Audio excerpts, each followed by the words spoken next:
Imagine being the last hope for a troubled world, mastering 4 elements, and bringing balance to a broken society. Well, that was the story of Avatar Aang, a young boy who endured great loss and bore the weight of the world. Gyatso.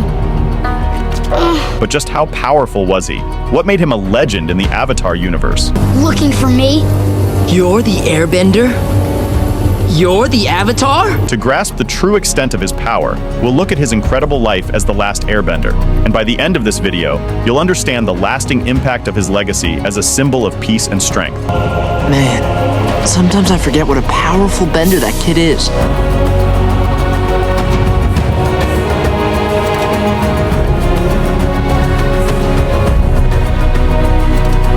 As the Avatar, Aang had to master all 4 elements: air, water, earth, and fire. Learning each element required not just physical skill, but also a deep connection with the art.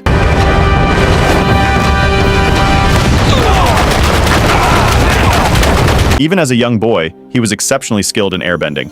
Trained by the monks, especially Gyatso, he became a master by age 12, which was very impressive since most airbenders take much longer to reach that level. He showed incredible agility, speed, and creativity.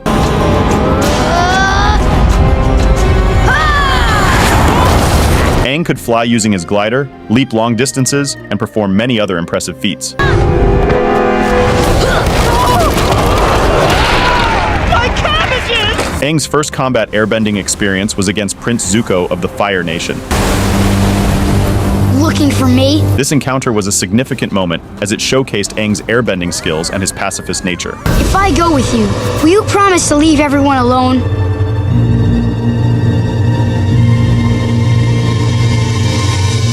Taught to use fighting only as a defense, Typical airbender tactic.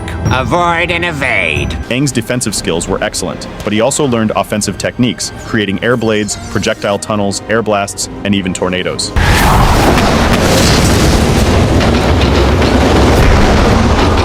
You could definitely say that his airbending skills became virtually unmatched. Good news for the Fire Lord. The Fire Nation's greatest threat is just a little kid. That kid, Uncle, just did this. I won't underestimate him again. Waterbending was the first element Aang learned after airbending, with Katara teaching him. I haven't even started waterbending and we're still weeks away from the North Pole. What am I gonna do? Calm down, it's gonna be okay. If you want, I can try and teach you some of the stuff I know. You do that? When they first met, Katara was still learning basic waterbending skills herself. This is a pretty basic move, but it still took me months to perfect. So don't be frustrated if you don't get it right away. Despite his limited training, Aang quickly excelled, performing techniques that Katara had struggled with, which made her a bit jealous. Wow, I can't believe you got that so quickly.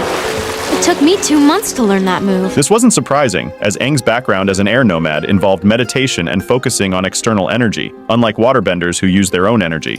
So, like this?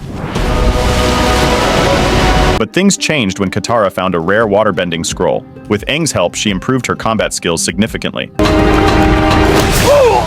Hey, you did the water whip! I couldn't have done it without your help.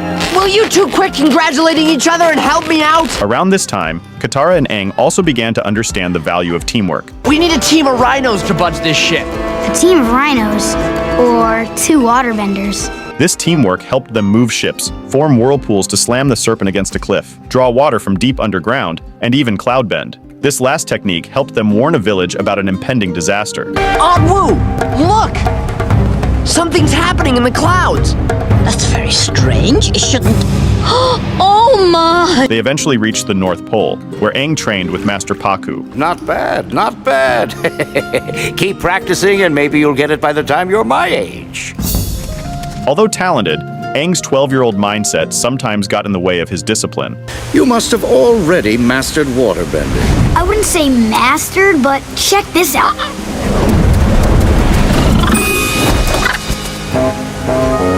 By early Book 2, he had already mastered advanced techniques like the octopus form.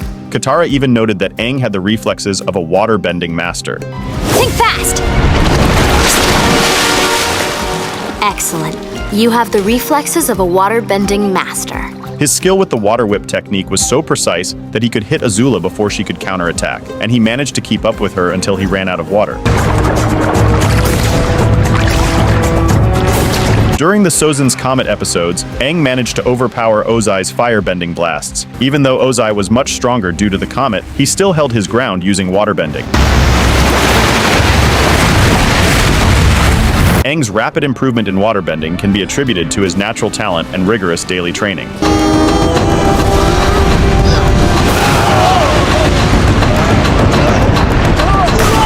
After Katara taught Aang waterbending, he needed to find someone to teach him earthbending, a challenging element for an airbender to master. Don't worry, we'll find you a teacher. There are plenty of amazing earthbenders out there. Their first encounter was with a psychopath who tried to force Aang into the Avatar state by threatening Katara.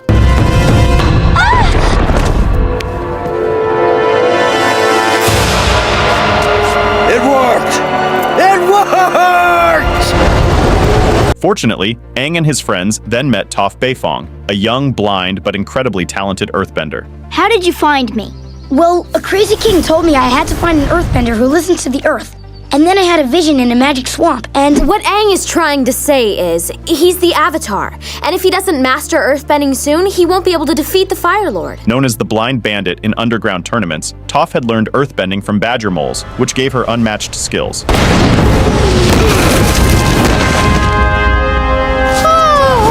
She's the greatest earthbender I've ever seen. Teaching Aang, however, was not easy. today's the day! Can you believe it? After all that time searching for a teacher, I'm finally starting earthbending. Toph started with the basics, explaining the importance of being grounded and stable, unlike Aang's natural tendency to be evasive like air. The key to earthbending is your stance. You've got to be steady and strong. Rock is a stubborn element. If you're going to move it, you've got to be like a rock yourself. To push Aang out of his comfort zone, she had him practice facing a large rock, teaching him that earthbending requires standing firm and accepting the earth. Rock glide! Toph also taught Aang to feel his surroundings, using seismic sense instead of relying on sight. This way, you'll really have to sense the vibrations of the boulder to stop it. Thank you, Katara. Yeah, thanks, Katara. Toph showed Aang that earthbending is about both attack and defense, demonstrating how to create defensive walls and barriers. A major breakthrough for Aang came when he had to confront his teacher. Dude was like, "Girl, I've had enough of your antics today." And then boom, the guy unlocked earthbending. You did it! You're an earthbender. I can't believe it! This made Aang a more aware and responsive earthbender, able to detect and defend against attacks he couldn't see.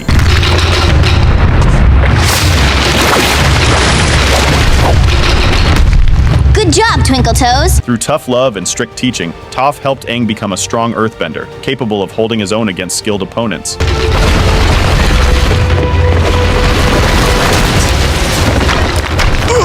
Aang's training with Toph was full of challenges, but by the end of their time training together, Aang had learned vital skills that were crucial in defeating Fire Lord Ozai and bringing balance back to the world.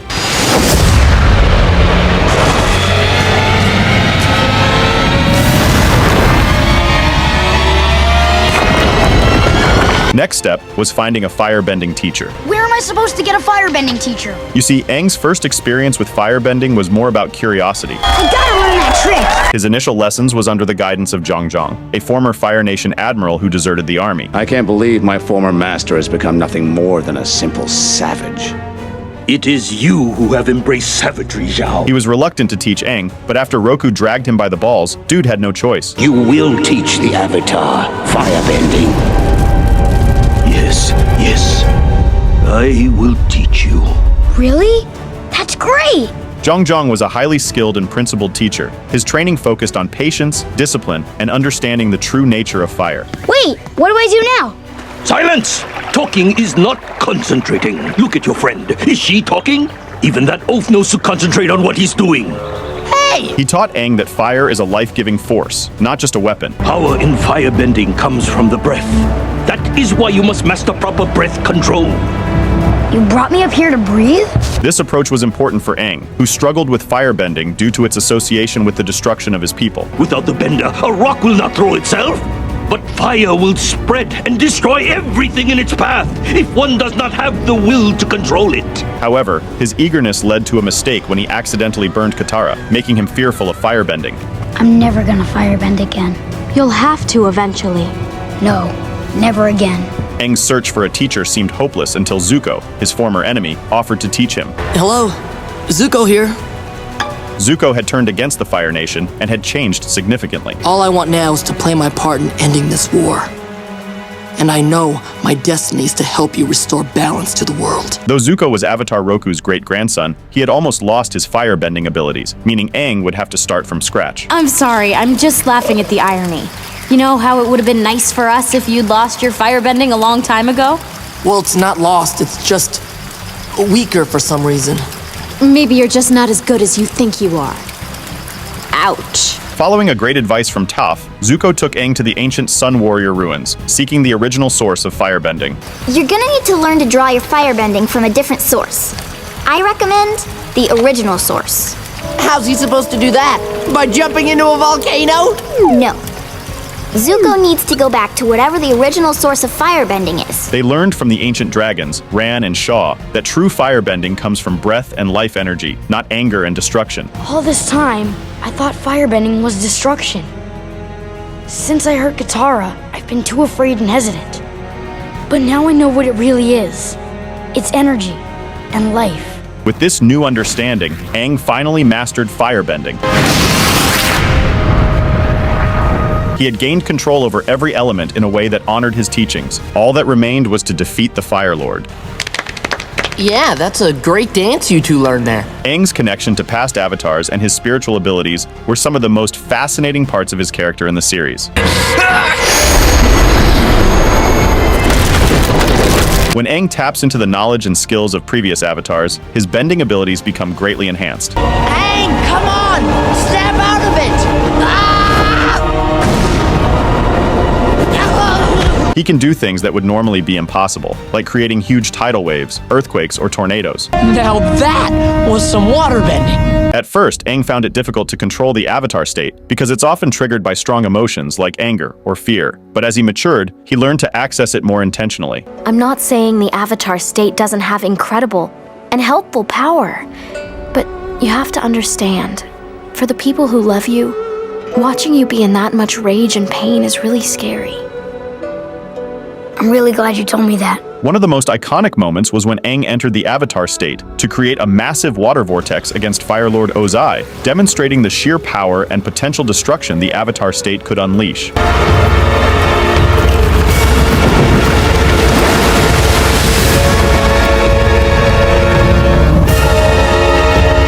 However, this state is also a double-edged sword, carrying both immense power and significant risks. In the Avatar state, you are at your most powerful.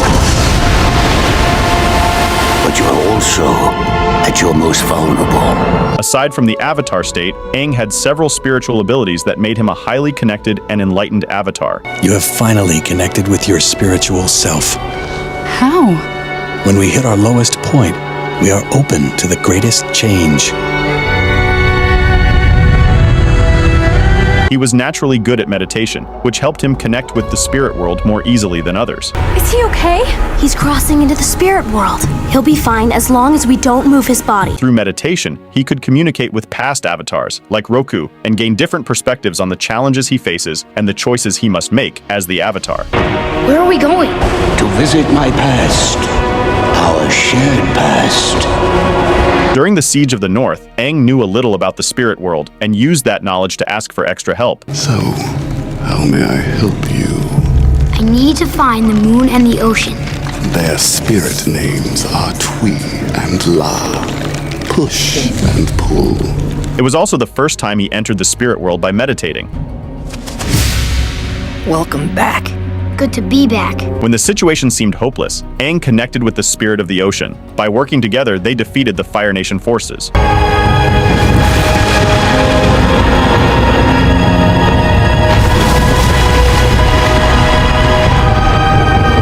One of the most unique and powerful abilities Aang learned was Energybending. Wow, who taught you that? This ancient skill allowed him to manipulate the energy within a person, which he used to take away or restore bending abilities.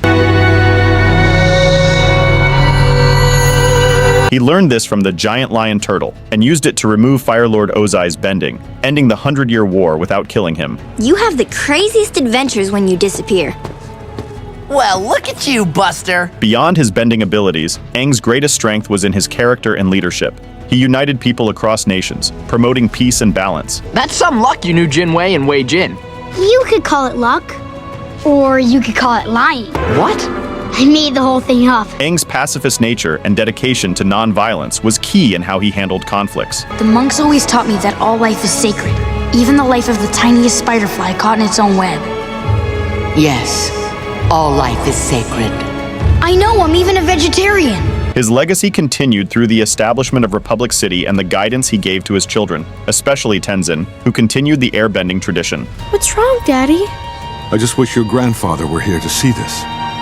Avatar Aang was more than just a master of the elements. He was a symbol of hope, peace, and resilience. His journey from a carefree airbender to a responsible avatar shows the true depth of his power.